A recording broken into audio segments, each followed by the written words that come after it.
ये तो कहते थे भाई साहब कि जी नवाज शरीफ के पास तो 40 वजीर हैं, मैं तो 10 वजीरों से ज्यादा नहीं रखूंगा।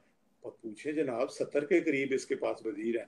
जब ये इन वजीरों में उस कमेटी में बैठा होता है, मैंने एक दिन की फोटो देखी, दूर से तो मुझे ऐसे लगा जैसे कोई कीड़ा बैठा हुआ है, बाकी के लोग जो हैं छोटे छोटे मुझे नजर आ रहे थे।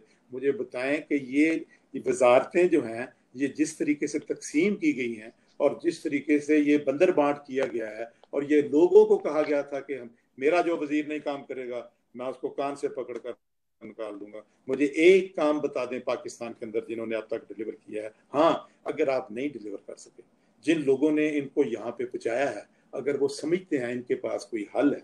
हम तो कौमी असम्बली के अंदर अभी तक मियां मोहम्मद नवाज शरीफ के हुक्म के मुंतजर हैं। अगर वो हमें हुक्म करेंगे नो कॉन्फिडेंस में इनके खिलाफ वोट देने की, जरूर देंगे। इनके खिलाफ नो कॉन्फिडेंस करना है, पूरी तरह हिसाब डालेंगे। लेकिन अगर उनका ये, मैं चूंकि मियां नवाज शरीफ को जानता हूं, अब अगर आप